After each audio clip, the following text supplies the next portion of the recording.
Inflation over the years has gotten so bad that new car prices in the United States just topped $50,000 on average, with the average monthly loan payment on a new vehicle also topping $749 per month. That's leaving Americans with higher prices and even bigger debt. Do silver stackers understand something that most people don't? Can holding silver be a solution for you to defend against runaway prices and higher debt? Let's begin. I'd like to thank my new channel sponsor, Summit Metals. On my first order with Summit Metals, I received 5 ounces at the low price of silver for spot price by using the coupon code SILVERHEIST at the checkout. See the description below for details and a link to an online silver and gold dealer you can trust. Some assets you knowingly hold are depreciating assets in disguise, like a car or the US dollar. But some assets you can hold, like silver, increase in value over time. Can holding silver preserve your wealth and more?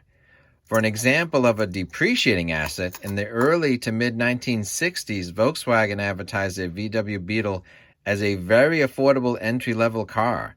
But they also advertised that their car, which was amongst the least expensive to purchase, 3 years later was worth more than the other guy's cars, so it depreciated less.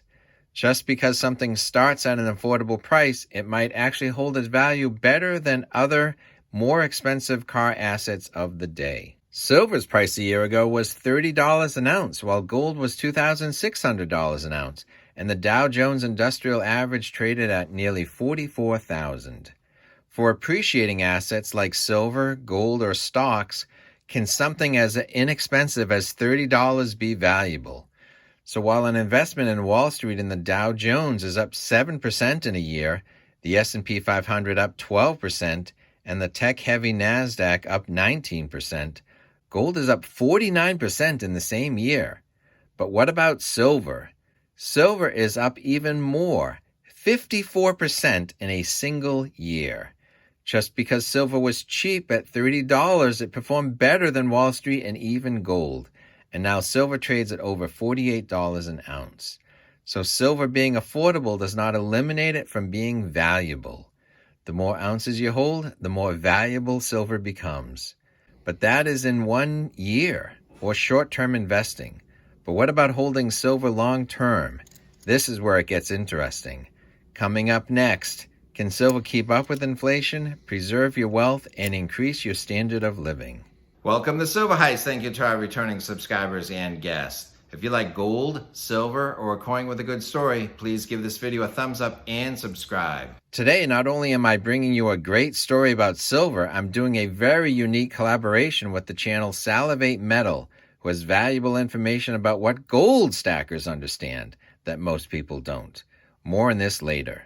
How much did a new car cost in 1962?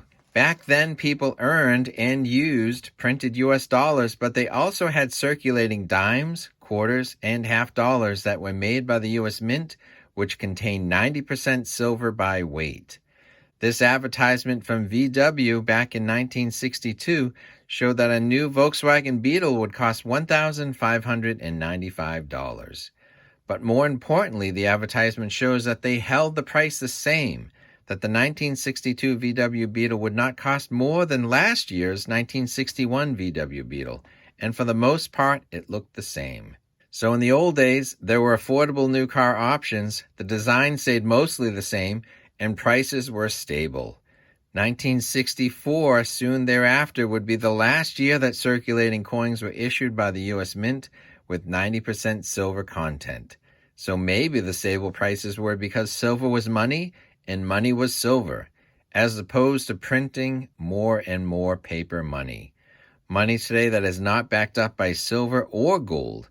Money printing that creates more and more inflation. With the 1962 VW Beetle, they did say in this advertisement that even though the car looked the same and the price was held stable, there were some innovations and new features added in 1962 as compared to 1961. One new feature was a gas gauge in 1962. Prior to that, a VW Beetle, in order to hold prices down, did not come with a fuel gauge, but it did come with a built-in auxiliary 1-gallon fuel tank. When your primary fuel tank emptied and your car began to sputter, you quickly flipped a valve to engage your backup fuel tank, and now you had 25 to 30 miles to get a fill-up, or else. What has happened to the prices of cars since then? How much inflation has occurred since 1962?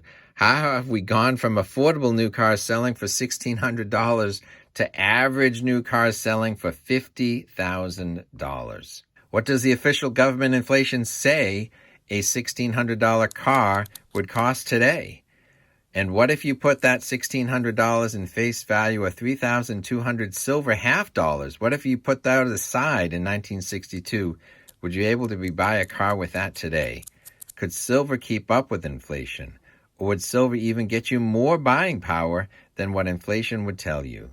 So here's the setup. A VW Beetle back then cost $1,600 in 1962. Now, if your father or grandfather put $1,600 in dollar bills under a mattress or in a coffee tin can, you would not be able to buy a new car with that today, because grandpa's $1,600 in dollars would still be $1,600 in dollars. Instead of buying a new car with your inheritance, you'd be lucky to make 2 car payments with the average $750 car loan I mentioned earlier. But what if your grandfather or your father had put 3,200 silver Franklin half dollars aside for a future gift? That would be $1,600 in face value in 1962 silver half dollars, the circulating coins of the day. Not illegal to hold or even to hoard back then. Silver is money. You're free to hold your savings in the form of silver. According to official government numbers on inflation, to have the same spending power today compared to $1,600 back in 1962, you would need $17,094. Can you even buy an affordable entry-level car for $17,000 today? Maybe car inflation is just higher than broad-based inflation. The manufacturer suggested retail price on a VW Jetta is $23,995. A sportier VW Golf GTI MSRP is $34,000, and a really sporty VW Golf R MSRP is $49,455. Cars are definitely more expensive. Either inflation is understated or the increasing cost of cars are way worse than standard inflation. But what about silver? Can silver keep up with inflation, exceed inflation? Well, with the spot price of silver being over $48 an ounce today, a big burlap bank bag of silver half dollars with the value of $1,600 back in 1962, that would weigh 1,270 troy ounces of silver. And at today's spot price of $48 an ounce, the value of that big burlap bank bag of silver coins would be $55,822. Silver has definitely held its value, kept up with inflation, maintained your wealth, and in this example, increased your standard of living. In 1962, you could get a VW Beetle for $1,600 with its new feature being a fuel gauge. That is a car that was trying to keep costs down for the average consumer. Now with that $1,600 saved in the form of silver Benjamin Franklin half dollars, you could get an above average car, including the Golf R, which definitely comes with a fuel gauge. What silver stackers understand that most people don't is that by holding some of their wealth outside the system in physical silver, they have a built-in reserve tank. And what silver stackers also understand is that as the dollar loses value year after year, long-term holders of silver not only maintain their wealth, they increase their standard of living.